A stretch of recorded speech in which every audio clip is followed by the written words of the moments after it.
Jason Swain, touchdown.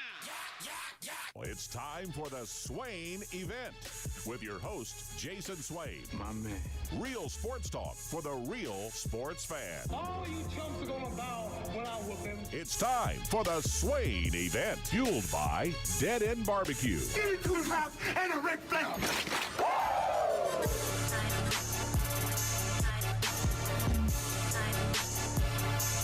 Swain Event, SwainEvent.com, fueled by Dead End Barbecue, top 100 barbecue restaurant in America. Glad to be with you this morning. It is Thursday, May the 18th, a few minutes past the top of the hour.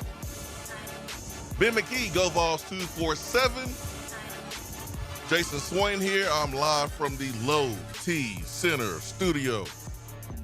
Ben McKee, backwards fitted. Now, backwards cap, ready for the weekend, kind of. Ben, what a morning, huh? What a morning. Good morning, have a good morning. Good morning. How are you? I'm good, man. I'm good. Still drying off from Tuesday, but I'm good. Maybe next time you don't leave your raincoat and you'll be all right. So that's what we're doing with baseball. We just gonna go out there and just wait around.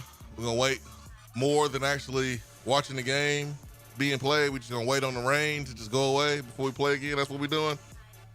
Yep. Welcome to the beautiful sport of baseball.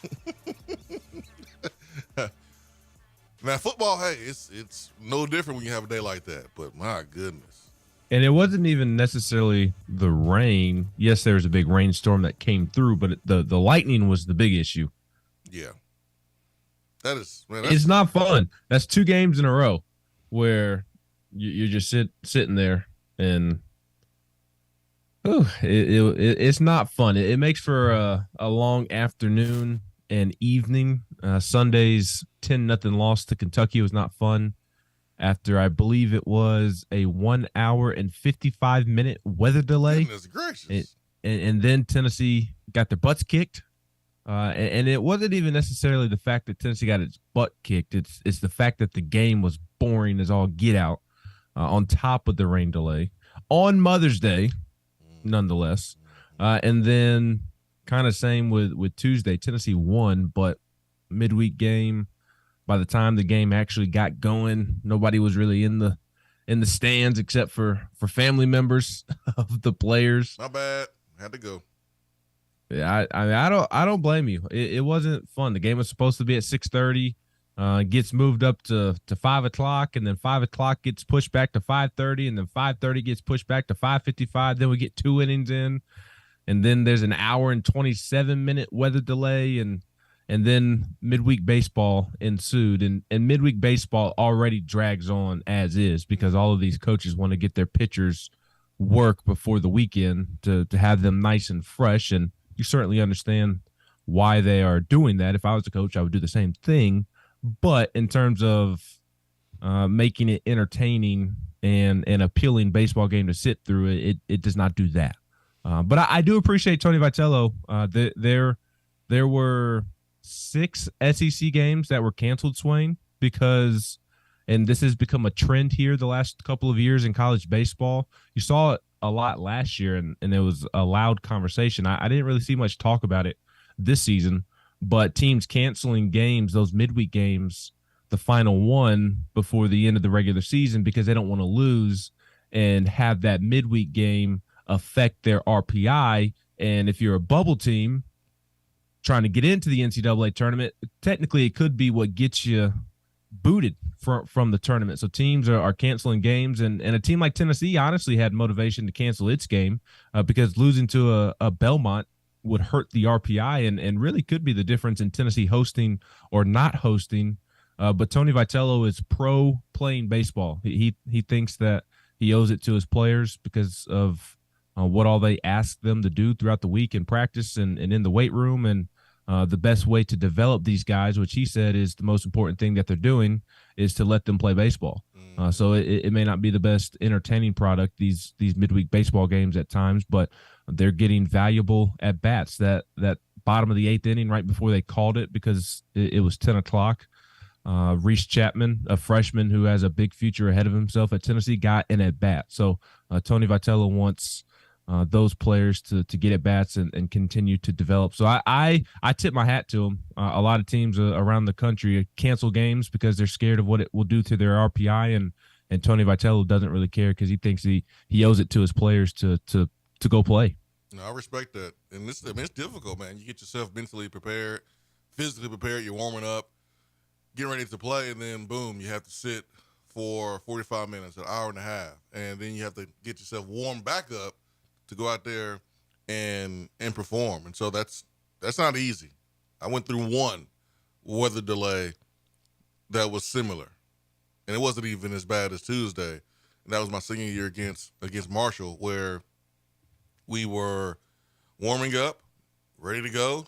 Then we had to go back inside with the weather delay, and it was different. It was different, man. We are creatures of habit, and so anytime there's a kind of a wrench thrown into your routine, you got to be able to adjust. And so I applaud Tony Vitello for playing the game. I just wasn't going to sit around, especially with my two youngest ones, man. Daddy, this is boring. I know.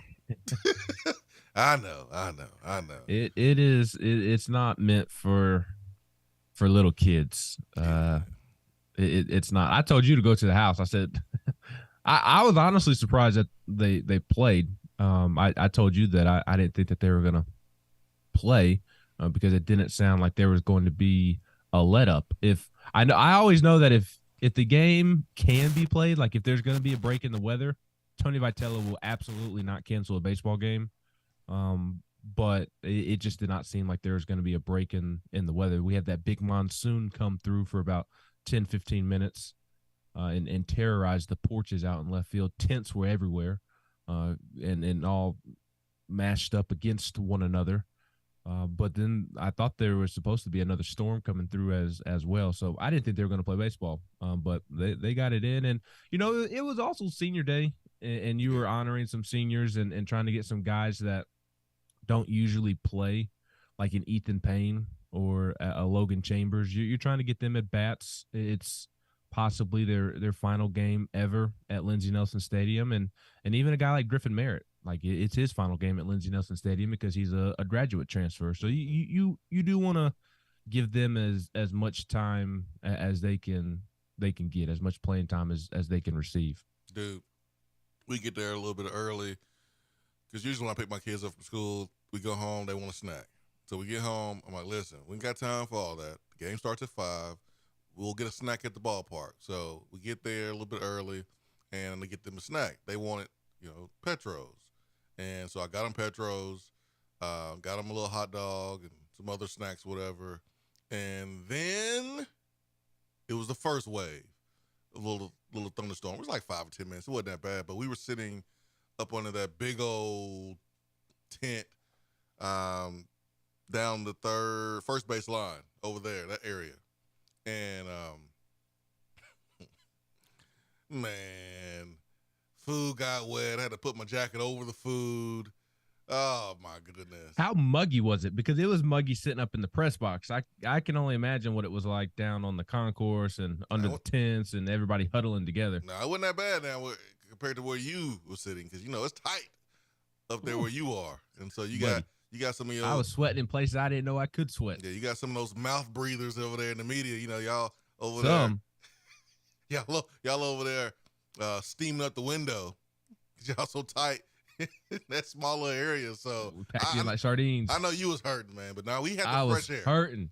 We had the fresh air, but because it's not just the media members either that get stuck up there.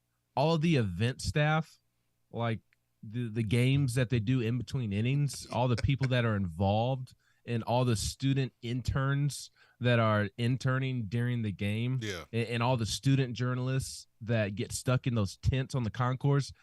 Everybody makes their way up to the press box that has zero size to begin with, and it's misery. It's what it is. It is absolute misery. Get it. I get it, man. I get it. But, hey, got the dub. That's all that matters. All right, we got some things to get to today because yesterday was a huge announcement for the University of Tennessee for Knoxville, Tennessee, not just the university, but it's going to affect the university in a big-time way, in a positive way.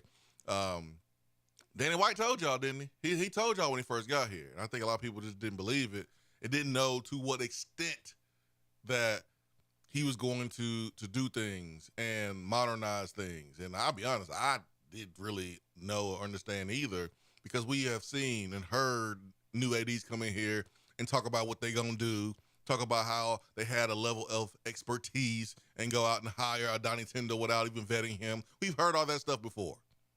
We have. We've seen ADs come in here and hire coaches that didn't deserve to be coaches and go out there and lose games. We've heard it. And so we're like, oh, okay, all right, Danny, we'll see what you're going to do. And then he goes out, hires Heupel, and there was some groaning. But when you look at the resume of what Heupel did, you're like, I mean, hey, he's more accomplished than any head coach that we've hired in the last couple of years since Johnny Major. So you might as well just go ahead and wait and see what he's going to do. And he's bringing a dang good offense. So how about we just chill and wait? And then Danny White did the forbidden thing. He had the nerve to tell fans to stop being so damn negative, and told fans to just text a friend. Oh, hell no. Danny White just did not tell me to be negative.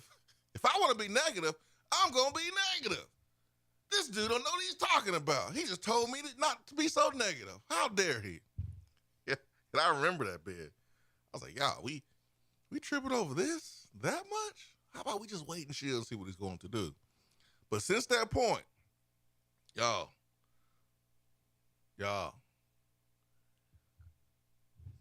Danny White hasn't missed. And that wasn't even a miss. Some folks just sensitive. But Danny White has not missed, y'all. He ain't missed. Now, he don't need to look over to the dugout before hitting a home run like Aaron Judge, but, I mean, he just does not miss. Did you see the home run that Aaron Judge hit the next night to win the game? No, I did not. And I don't and he did not peep into the dugout. Yeah, I don't think he cheated. I'm just messing with you. Before the home run. No. You gonna hear me rant for 5 seconds. Go for it. And then did you see the Blue Jays pitcher come out the next day and say that he was tipping pitches? Did you see that, Swain? So the Blue Jays and their little fat boy manager, he can shut his pie hole mouth up. That meat stick. That's what I got to say about that, okay? Okay. And you keep Aaron Judge out your mouth, okay? It was a compliment. It was a compliment. It wasn't shade, bitch. Calm down. You were accusing him of cheating is what you were doing. No, I didn't. About I said peeping into the dugout. I didn't think he cheated. Like all these other anti-Yankees I didn't think he cheated. I'm not anti-Yankees. I'm not anti-Yankees. Trying to get me riled up, and it worked. I don't appreciate it on this Thursday morning. Listen here. All I'm trying to say is Danny White has not missed since he's been here. I'm already on edge about Ja Morant. I don't know. I don't need you to throw Aaron Judge in too. My two favorite players, which I've rescinded my favorite player status on Ja Morant. I've got a Ja Morant magazine cover that is really, really cool that unfortunately I'm probably going to have to take down. No, you're not. No, you can keep that up. He's a human. You got to ride with Ja Morant. That's your guy. You got to ride with him. Stop. I mean, yes and no. Like he did. I'm not saying he should be written off and never seen from or heard from again, but like I don't condone his behavior, so I'm not going to prop him up in my own house if I don't condone or agree with his behavior. I get it. Knox won't know. By the time Knox get old enough to realize who he is, but you're right. He'll be you're right, Swain. I didn't mean to cut you off if you have a point that you'd like to finish, but I can go into this if go for once it. you do finish. Go for it. How can you say he's not the best athletic director in the country? He's got to be in the top 5 because what are the 3 main things that an athletic director has to do? They got to hire coaches. Fundraise. They have to raise money. Mm-hmm. And I think in today's age, I think this is kind of a new one that's popped up. You have to be innovative in today's world. And with how comfortable and easy it is to stay at home and watch things on television, especially with how expensive it is to travel because of hotel and gas and the money that comes with the food, and you get somewhere and you got to buy the apparel and that ticket prices. We haven't even brought that up.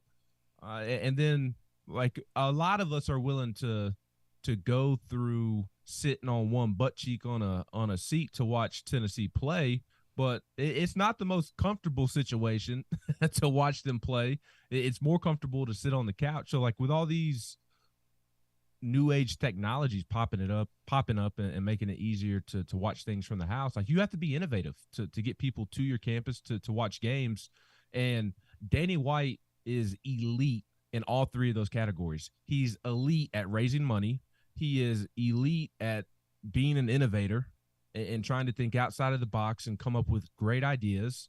And we've only really seen it with Josh Heupel, but he's elite at hiring coaches. His track record at Buffalo and UCF speaks to that. So I don't know how you can definitively say this AD or that AD is the best in America, but in terms of what ADs are asked to do, I think it's hard pressed to find somebody better at their job than Danny White.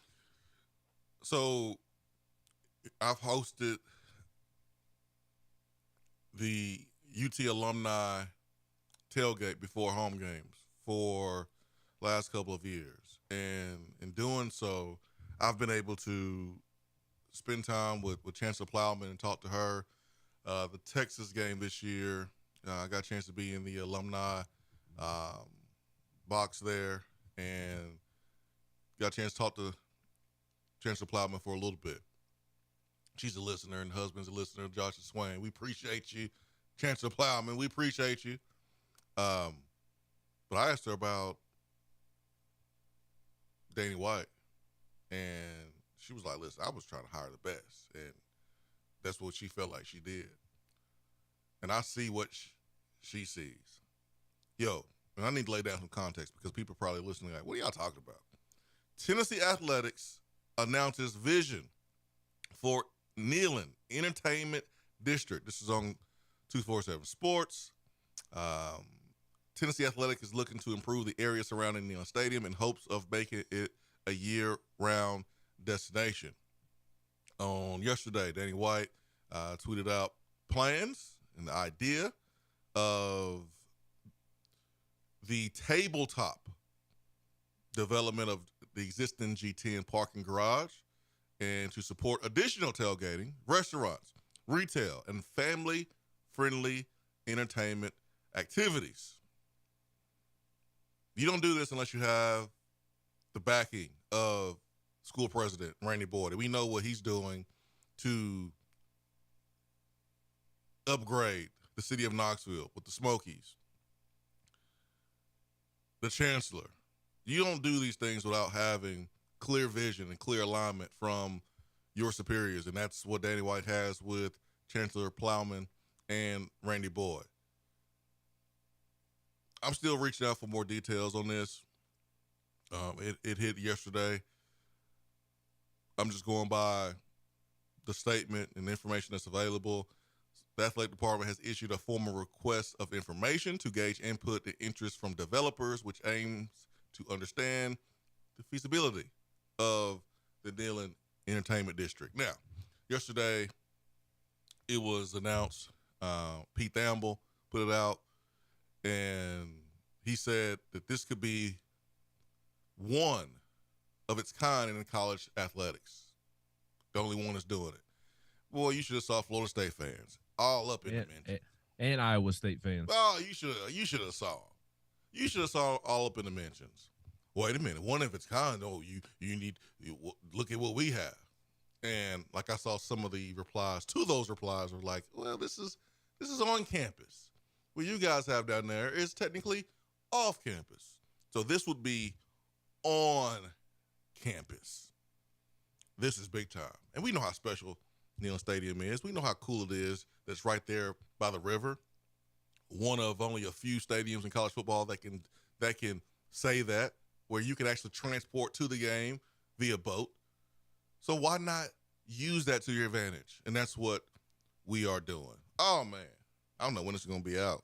Hopefully, I don't have too many gray hairs to be able to experience this and have a good time. And my kids are not, too grown before they get a chance to see this. But I'm excited about the vision. And we do have to take a break. So we'll take our first break, and then shout out to a couple shows yesterday around the Southeast as I was a guest on WNSP and Mobiles on the final drive. Everybody want to talk about Tennessee, man. Everybody wants to talk about Tennessee. They want to talk about Tennessee, 11-2, couple guys drafted. Can Tennessee do it again? Because a lot of people want to see Tennessee fall after having a great season last year. So a lot of conversation about Tennessee. And then yesterday around 5 o'clock, I was on the Feinbaum show. And the conversation was about, all right, how many wins? How many wins? How do we know in May? But it's always fun to talk about at this time of the year. And so that's what we're going to do. That's what we're going to do. This is that time of the year. So we're going to do it. Do I expect 11 wins? No. But I'm not expecting a drop-off. Not a huge drop-off. Not a drop-off off the cliff. Ben McKee, Go Vols 247. Jason Swain. I'm live here in the Low T Center studio. Don't go anywhere. We'll be right back.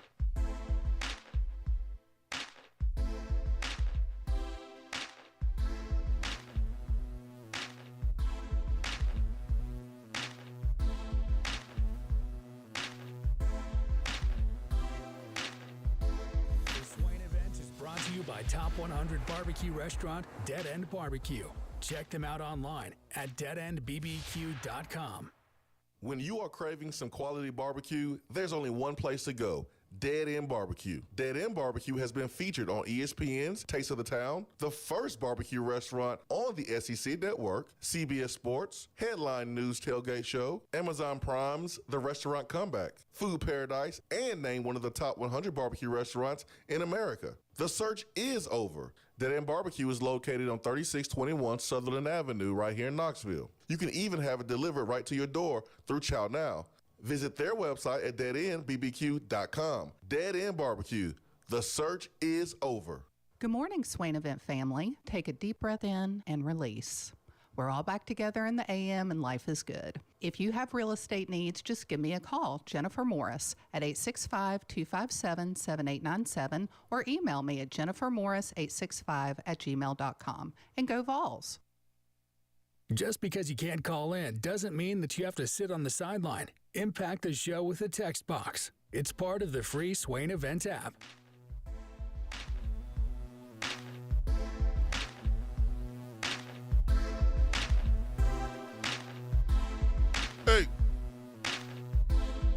Hey. All right, Swain Event is back. Enjoy these quick breaks. Enjoy these quick breaks. Now, we're basically starting all over Swain Event. That's all good, man. We can do it once, we can do it again, and we will, thanks to great listeners. And we always gonna bring you that fire. I mean, it is what it is. Not trying to be cocky, not trying to be arrogant, but we put a lot into what we do. You're gonna get that passion. That's what we're gonna do. You're gonna get that. Today's no different. Let's go to the phones right quick, and then we got to get into the conversation about what this team is going to do, what this team can do, and what to expect. Tennessee got some commitments in the last couple of days, in addition to the 2023 class.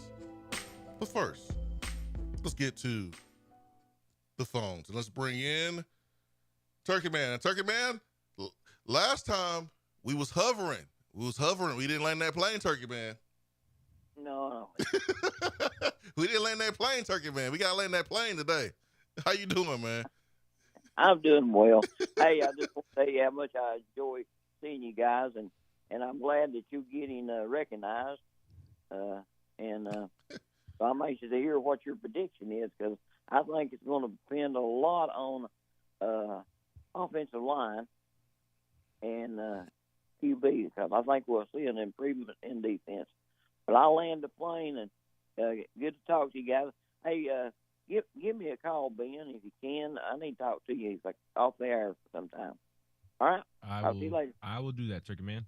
All right. Appreciate it, Turkey Man. Bye-bye. 15-0.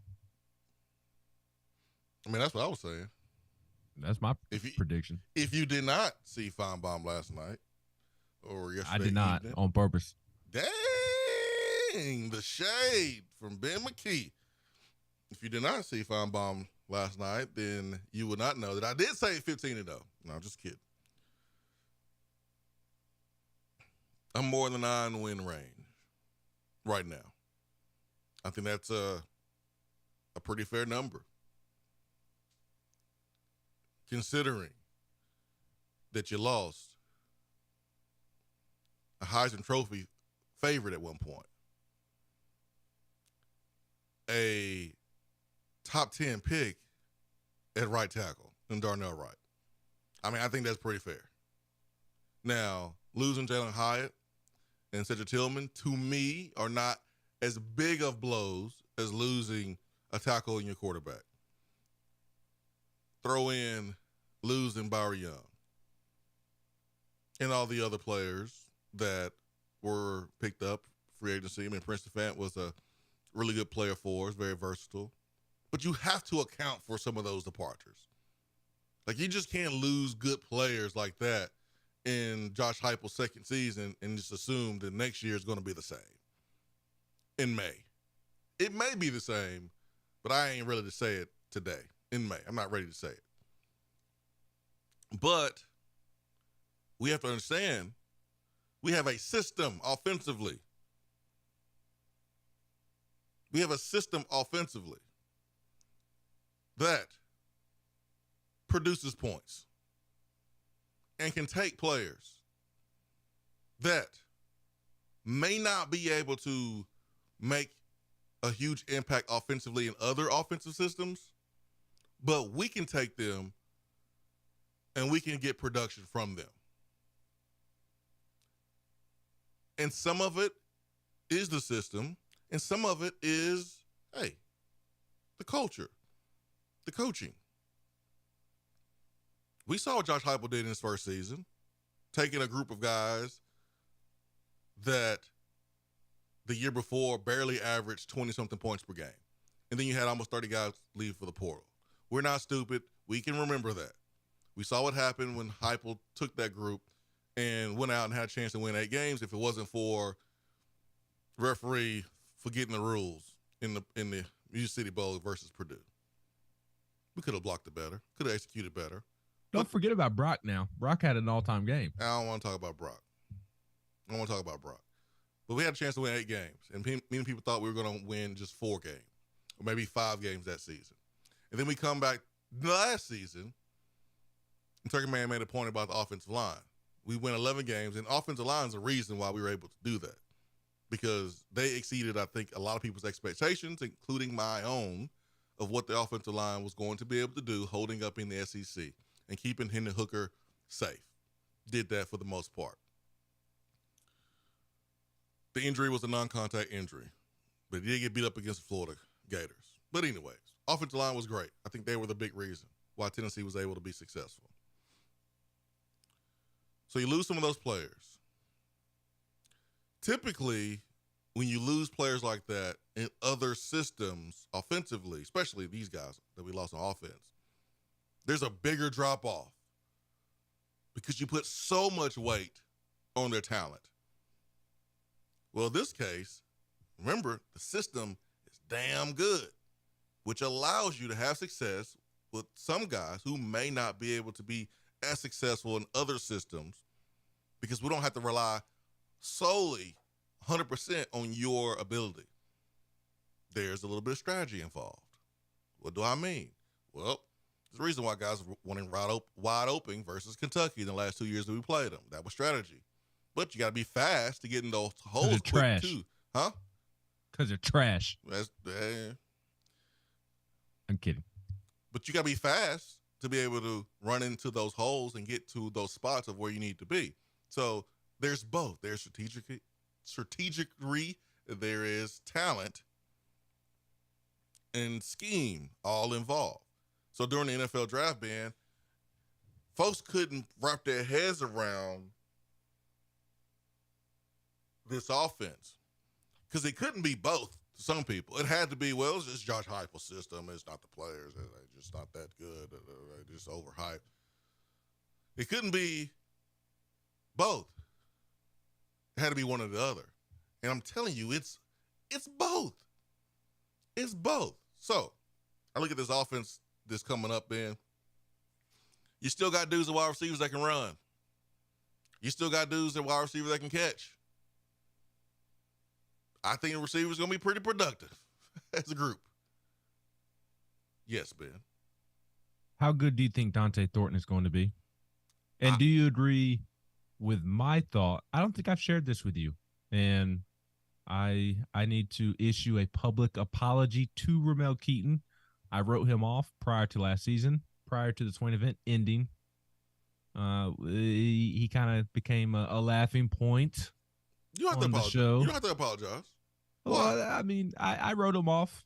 I'm not apologize, but I will admit that I was very wrong about Ramel Keaton, I believe. And I think that he's going to prove to maybe be Tennessee's most consistent wide receiver this season, and possibly get himself drafted.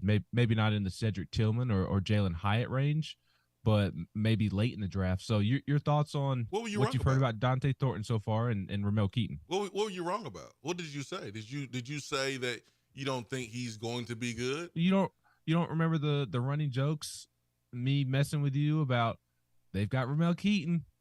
Ramel Keaton's back for another year. Ramel Keaton's running with the starters in practice. You don't remember me picking at you about that? No, and you shrugging me off? I remember. But I think it's I was low key throwing shade at him because I didn't think he was ever gonna contribute. But it was fair though. It was, but I'm not necessarily apologizing. I'm giving him his flowers. Good is more so what I'm doing because he had a really nice season last year. So like, one of my pet peeves about sports conversations when it pertains to like a player's development from one year to the next is like, we'll have a take from 1 year based on what we've seen from that player. If the player hasn't made enough plays, we'll say, man, we don't know if that player's going to make plays in the future because he hasn't made plays so far. And then the next year, that player will make plays. And then the audience is like, oh, man, you was wrong. You was wrong. Oh, no. He didn't make plays in this year. That's where we got our information from. In between the year of not making plays and the year of making plays, guess what happened? He got better. That happens. That's okay. That's what happened with Cedric Tillman. Because remember, Heupel's first season, we were having the same conversation about what receivers would ball out. And remember, Velus Jones had a strong finish to his career, the Jeremy Pruitt era. Remember the Vanderbilt game? And we were like, man, speed, the experience. Goodness gracious, he's been in college for 7 years, not longer than Stetson Bennett, but I mean, he's been in college a long time. We're like, well, it's probably going to be Velus Jones based on what we have seen so far from Velus. And Velus graduated, by the way. Yeah. So, like, going into Heupel's first season, I remember we were like, man, Velus is probably going to be the most productive receiver based on what we had seen. We saw one catch from Tillman the previous year, and that was a catch against Texas A&M. But who was the best receiver that year in Heupel's first season? It was Cedric Tillman. Why? Why was that, Ben? Because the dude put in work. That summer, did we see all the work that he put in? Were we at the complex every day? No, but he put the work in, and then he was the best receiver that following year. And I'm bringing that up to highlight Ramel Keaton. Now, no one is outworking Ramel Keaton right now. Really? Nobody. I love it. Nobody's outworking Ramel Keaton right now. Last time I was in the indoor facility, it was for the Big Orange Caravan, and I was waiting to talk to Rick Barnes, which is funny. If you go back and find whoever posted videos of the interviews with Josh Heupel, Kelly Harper, and Rick Barnes. You can see in the background there were two guys on the jugs machine, Ramel Keaton and Dante Thornton. I got a story for you too. I was in the complex the day before the NFL draft on a Wednesday, and I was walking in the indoor, and I saw one dude in the complex working on the jug machine, working on catching the deep ball in the corner of the end zone, and that player was Ramel Keaton. And I got eyes and ears, so I asked who's working, who's putting in work. Ramel Keaton. No one is outworking Ramel Keaton. I love it. But it goes back to how sometimes as fans, we don't allow players to develop. Ramel was a sophomore during that time when we were questioning whether or not he was going to take the next step. Well, last year, he was a junior. This year, he's a senior.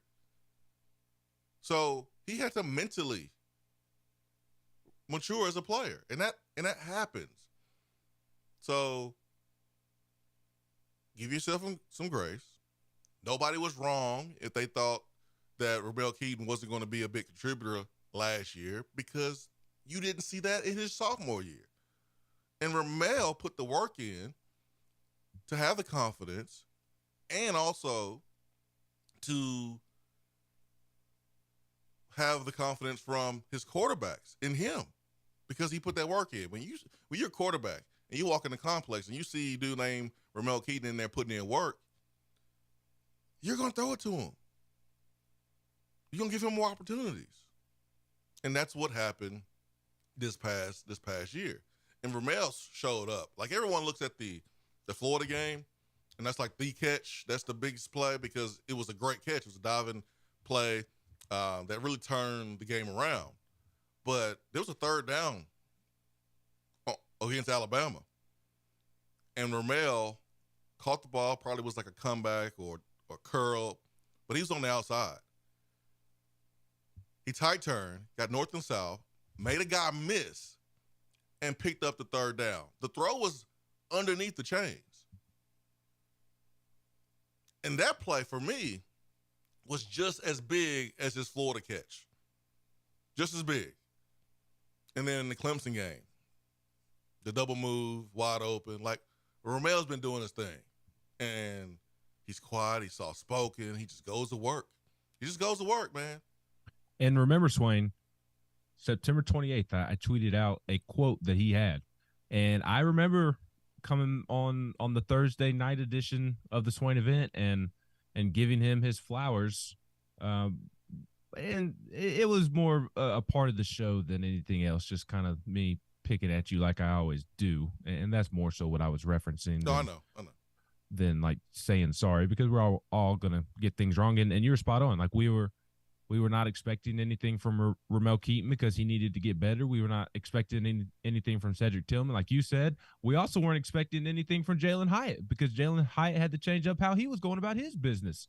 We weren't expecting anything from Joe Milton last year, really, because he needed to kind of go prove it and get better as well. But I remember having a conversation on one of those Thursday night editions of the Swain event at the end of September about Ramel Keaton and me kind of giving him some early flowers for this quote, because courage may be a strong word to use, but the confidence, I guess, to be willing to share this and admit this publicly when he said he was asked why he did not transfer when he wasn't playing much.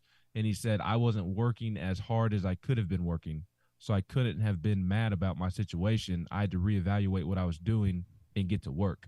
And again, courage may be a strong word to use, but that is courage. It takes some gumption to admit that publicly. Yeah, it's a different level of courage. Like when we hear courage, we automatically go to soldiers that are fighting for our country. Yeah. And that's like the highest level of courage. But there's different levels of courage. Yes. And that was, I think, a example of courage on a lower level, for sure. You didn't have to put yourself out there like that. Like you could have gone about your business without telling on yourself to a certain extent. So it takes like a lot of gumption to come out and be willing to acknowledge that publicly. He was a big 4-star receiver coming out of high school at Marietta, and there were a lot of expectations placed on him. And then it didn't start out the way that Tennessee fans had hoped, and probably the way that he had hoped. And remember, he opted out of the end of that 2020 season as well. He's a guy that opted out at one point, and kind of at that point you thought he was going to transfer because it wasn't going the way that you thought it was going to go. So for him to turn around his career and not blame everybody else. There's so many people, not just athletes, not just young athletes. There's so many people in today's society that blame others when something's not going well for them. They look at everybody else's situation. They compare their situation to everybody else's situation, and they think it's other people the reason that they're not succeeding, and they're not willing to come out and look at themselves in the mirror and maybe look at themselves and say, well, maybe it's something that I'm doing. So just knowing how society is kind of formed these days, for Ramel to come out and be willing to put himself on Front Street when he doesn't have to, I gained a lot of respect for him that day. And just by the way he's gone about his business and worked the last 2 years, I've gained so much respect for him, and I can't wait to watch him play football this fall because of the work that he is putting in. And I really believe he's going to have a terrific year. I think he's probably going to prove to be Tennessee's most consistent receiver, and I think he's going to get himself drafted. Yeah, I think him and Brew are going to be consistent. And Ramel, he got some flowers coming. He got some more flowers coming. You guys are going to see it, but Ramel is one of the most respected dudes in that locker room. So he got some more flowers on the way, and I know he's getting it from us this morning. But if you are a fan and you see a player early in their career and they're not applying themselves and they're not making plays, don't feel wrong for not believing that they're going to make plays the next year. You believe it when you see it. Simple as that. And Jalen Hyatt, your point to Jalen Hyatt.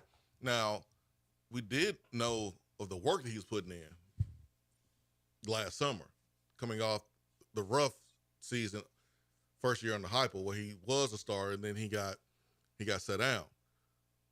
Catching over 10,000 balls during the summer, had an idea like, all right, man, hey, he might ball out. I mean, if his season matches with his work, he might ball out, and he did. The moral of the story, can't hide hard work. If you put the work in, the results will follow most cases. So, and Jalen's another guy that had to recalibrate his thinking. You right about as that. Well, you're right about that. He had to look at himself in the mirror, just like Ramel Keaton had to do. And Jalen's talked about it publicly as well. So good for them. I'm excited to see what Jalen Hyatt can do with the Giants and in the NFL. And again, I can't wait to watch Ramel Keaton play football this fall. What about Dante Thornton? What's your early impressions on him? Sounds like he's going to be another speed demon. Yeah, I got some early impressions on him, but I'm gonna have to give it to you on the other side of the break. That's what I'm gonna have to do. Dante Thornton, didn't see him during the spring game, but I've heard already some high praise on him. And I don't want to make this a whole wide receiver show because to open the segment, the conversation was about, all right, where's Tennessee going to go? Like, what's a fair expectation on the win-loss record? And I'm at 9 wins. I'm at 9 wins right now. But replacing guys who were productive for you last year is a big part of the prediction. And so that's why we have been at wide receiver, because you lost 2 dudes at that position to the NFL. 865-255-03, Swain Event fueled by Dead End Barbecue. Stay with us.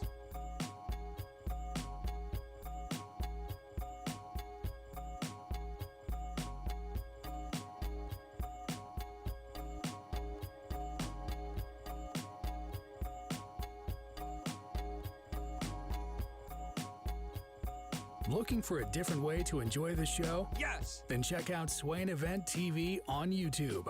Dead End Barbecue has you covered when you need the food to be on point for your next event. Go to deadendbbq.com to learn more or call 865-414-9417. Dead End Barbecue, the catering search is over. Hey there, Swain Event crew. Just like fall sports, the Knoxville area real estate market is strong and growing stronger. We're an everything region. When you get the big orange itch to buy, sell, or invest, call me, Jennifer Morris with Keller Williams Realty at 865-257-7897 or email me at jennifermorris865@gmail.com. Go Vols!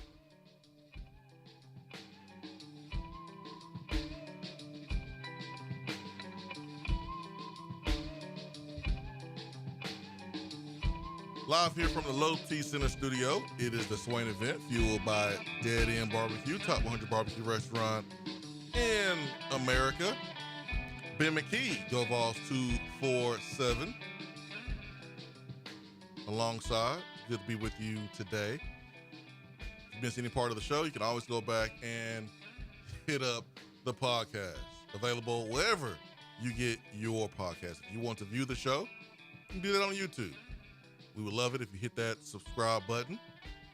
You can watch the show on Facebook Live, Twitter, Twitch, wherever you like to watch your videos. Try to be there for your convenience. 865-255-03 is our telephone number.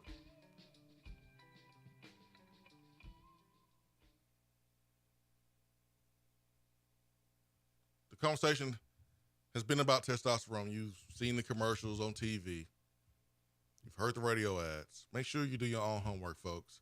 And when you do that, you'll see that Low T Center, they are a leader in men's wellness. They specialize in men's wellness. And they check all of your levels, not just your testosterone. They check your thyroid. They check sleep apnea. The annual health assessment is very, very important to make sure that we're not missing anything, that we can see what's going on with your prostate levels, your thyroid, your liver, and your kidney function, your cholesterol, your glucose levels, and other things. Men, we don't like going to the doctor. We like to ignore things, the warning signs. It doesn't make you less of a man, doesn't make you less tough. When you're not feeling yourself, go find out why.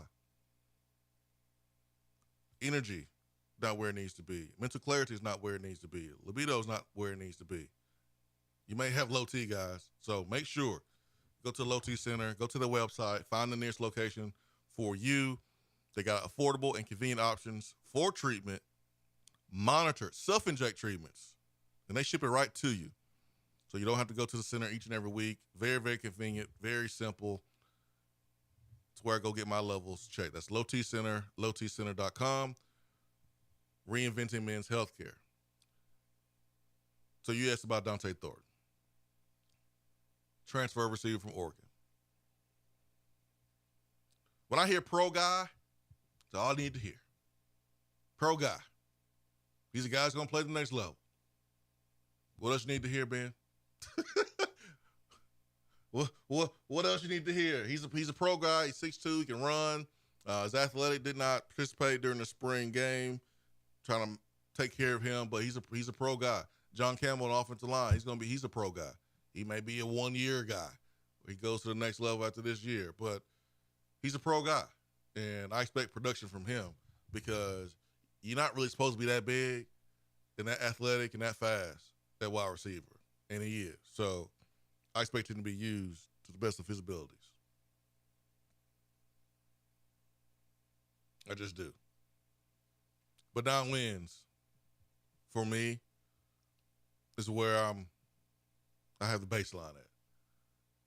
Of course, you got Georgia. That's going to be a tough one at home, but it's at home. You got Alabama. That's going to be on the road. But as a Tennessee fan, it's hard not to feel a little confident about their quarterback situation. But y'all got to understand something. Y'all know those Bama players and coaches are going to be fired up, don't you? Every day on Twitter, I see something about 52-49. And the fans. Every day I see it. And I love it. I think it's hilarious. But you know Bama going to be ready to go. Those players remember the end of that game and how it felt when we stormed the field. Everybody's making fun of them. They remember that. And the players before them didn't lose to Tennessee. So, they feel ashamed that the Alabama letterman of the last 10 years probably looked down on them. So they'll be ready to play. I don't know how well they'll play because I don't know what's going on with the quarterback position. But that's going to be a tough game. A&M's going to come in here. The talent is right there with Alabama. The talent is there. But offensively, will they be able to put up points? I don't know. First year of Mike Petrino and Jimbo Fisher together. South Carolina, I don't think they're going to be as good as last year, but they beat us last year, so you got to take them serious.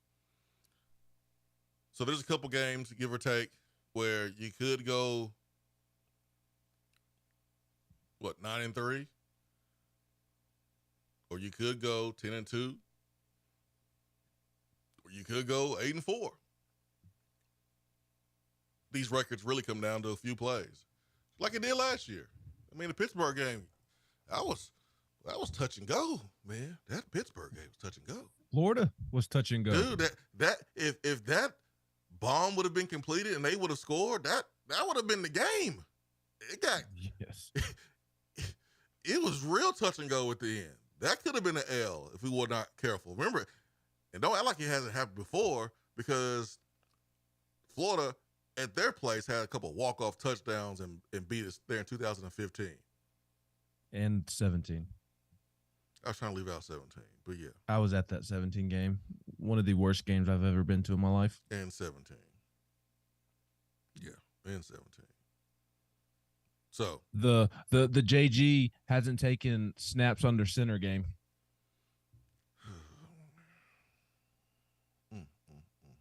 So yeah. At least it is more, I don't know if enjoyable is the right word, but you can kind of look back on some of the absurdness of the Butch Jones era after this past football season. After this season of success, it's a little bit easier to look back and laugh on all of Butch's shortcomings. Pun intended. Pun intended. No, I agree with you. I'm thinking 9-win range as well in terms of expectations. I don't really remember a time in my young adult life of following SEC football where there were so many question marks around the league. It seems like there's so many question marks this offseason. And I realize offseason is talking season, and you talk about the concerns of this team, and every fan base thinks that their team is going 10-2 and going to Atlanta. Like I realize that, and SEC Media Days here in 2 months, the crew is going to be up there giving their thoughts on what could potentially slip teams up and what could potentially get teams over the hump. But I mean, you just look at it from top to bottom, and there's so many question marks. I mean, with Georgia, who's playing quarterback for them? Mm-hmm. And are they going to be able to get the job done? Alabama, you just said it. Who's playing quarterback for them? And then also, like, everything around the quarterback position last year for Alabama wasn't what it was in years past. It was with Jahmyr Gibbs and Will Anderson, but, I mean, it was like a 3-man team for Alabama last year with Bryce Young, Will Anderson, and Jahmyr Gibbs. And that's not really something that we're used to seeing under Nick Saban's Crimson Tide. And Texas A&M, that's a huge question mark. You know A&M has a ton of talent, but boy, does Jimbo Fisher love dysfunction. And adding Bobby Petrino, is that going to be something that turns around that offense? Kentucky, South Carolina, I do think that those two teams will be better this year. South Carolina is recruiting too well, both in the portal and out of high school, to not be better. I just don't know how much better they're going to be. I still think Tennessee will be a better football team, and I think Tennessee will win that game in Neyland Stadium. But it also would not be surprising to see South Carolina come in and beat Tennessee, because, I think they've accumulated a nice amount of talent. And everybody knows that I'm not afraid to admit that I've been high on Mark Stoops and what he's done at Kentucky the last decade. And I think they're going to be better. Not just because Will Levis is now playing for the Tennessee Titans, but and Levis was not good last year. Don't get me wrong, but he didn't get a ton of help. That offensive line took a step back. That was kind of on top of Stoops' defense. That was their calling card. Good offensive line play and run the football. Yep. And that offensive line was banged up, lost some players to the NFL, and it did not play well. And it affected the running game, and it also affected Will Levis. So they've got Nick Leary coming in, and I think he might be one of the better quarterbacks in the SEC. And he has a very, very talented young receiving room up there in Lexington. And I would assume that the offensive line gets back to what it was. And, it's funny because he came from Vanderbilt, but that Davis kid that runs the ball, the running back from Vandy that transferred to Kentucky, he's a nice little back. And I think he fits exactly what Kentucky wants to do. So, I think Tennessee will probably win that game. I certainly think Tennessee's better and has more talent, but I do think that's going to be a difficult game going up there to Lexington and playing what will probably be a solid Kentucky team. But there's so many question marks with all of these teams. And although I just spoke highly of Carolina and Kentucky, like there's still a bunch of question marks. Will Leary translate to the SEC? Will Carolina truly take a step forward with how they've been recruiting? And Lord knows all the questions surrounding Tennessee. So there isn't really a team on the schedule. I mean, Virginia and Vanderbilt, you can chalk those up as automatic W's. I almost think the UTSA game at the end of September between Florida and South Carolina. Like, I almost think that's more of an intriguing game than playing Vanderbilt at home, because UTSA was really good last year, and they've got their quarterback coming back, and not trying to put Tennessee on upset alert, but more so speaking to where Vanderbilt is at. And then Virginia, I mean, they've got to come to Nashville and play in Nissan Stadium. That'll be a weird event for them. And it'll also be their first event since they had that shooting with the football players. I don't know if that'll serve.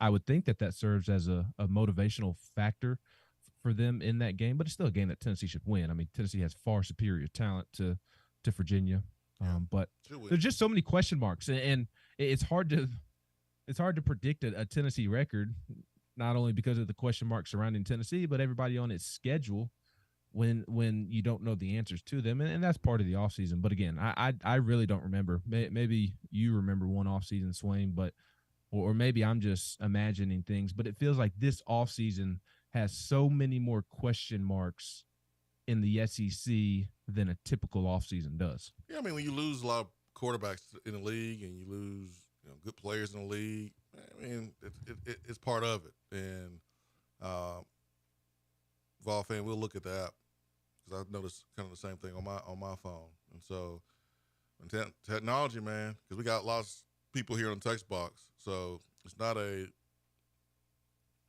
universal issue.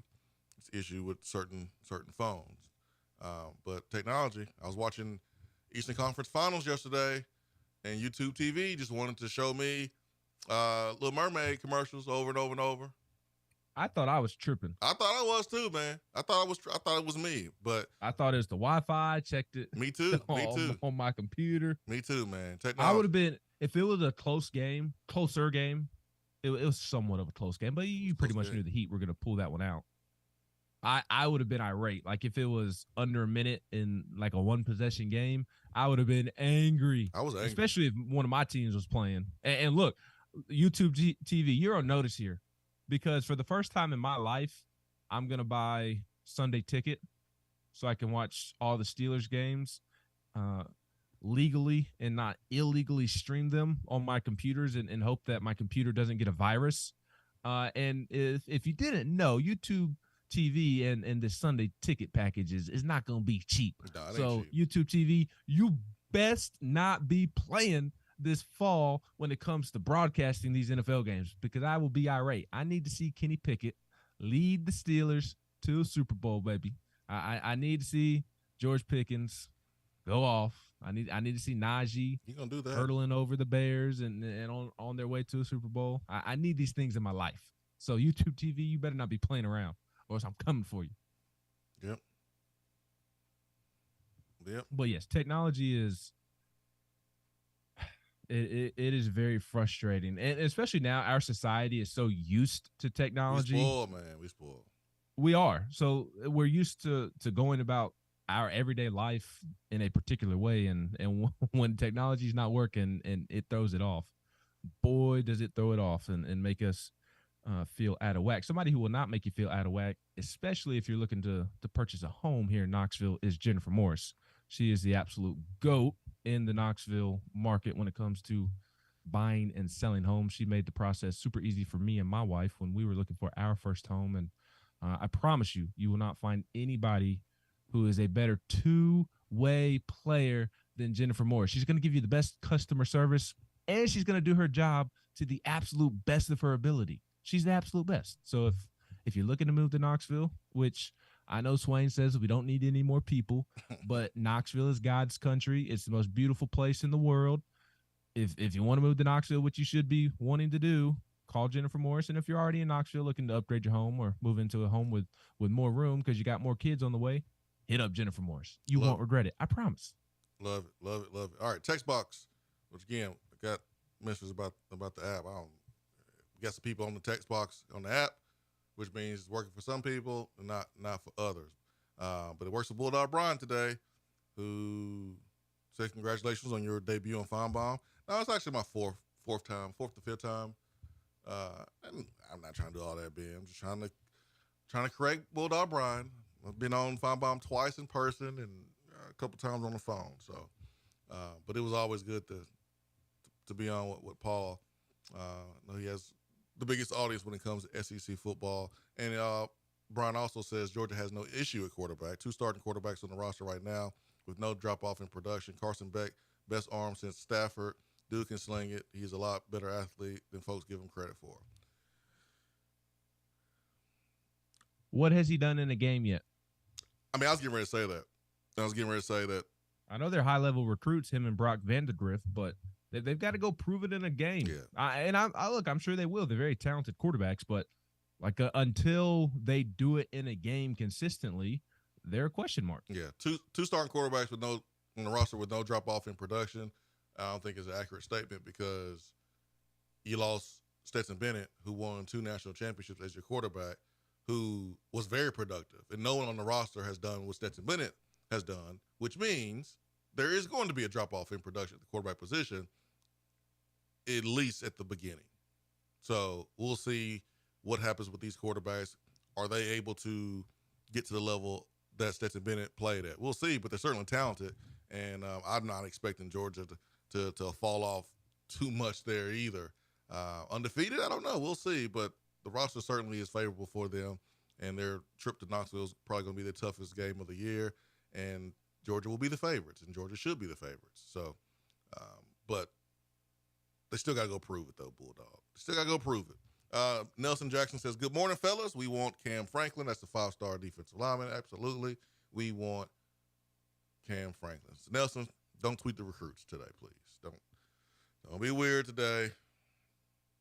Don't be weird, Nelson. All right. The weather is changing, folks. We know it's getting hotter and hotter and hotter outside. You don't want to wait until your air conditioning goes out and you need a replacement. Don't wait until it breaks down. This month, free UV light, free electronic air cleaner when you buy a select new HVAC systems from Hiller. Or you get a whole home water filtration for just $59 a month.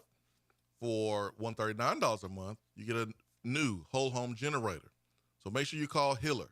Do not wait until your HVAC system breaks down completely. So if you need a new one, this is the time to call Hiller and get it done. Hiller's work is backed by the Happy You'll Be or service is free guarantee. Hiller is also offering real-time online booking. You simply select the appointment time that works for you. You get instant confirmations, really easy, really simple, and convenient. That is Hiller, happyhiller.com. gmail.com. Man, ladies softball team, shout out to them. Baseball team, huge test on the road versus South Carolina. Football, hey man, it's been time. First session of summer school is coming up. It's go time. Basketball, they put in work. Can't wait to see Dalton Knecht do his thing. Saw Julian Phillips show his athleticism there at the NBA Combine. So a lot is going on with Tennessee athletics. For Ben McKee, Go Vols 247, I'm Jason Swain. We hope y'all have a wonderful, wonderful day. Swain Event is fueled by Dead End Barbecue. Top 100 barbecue restaurant in America. Get on by there. Get those burn-ins. Get that Bernie Mac. Get the,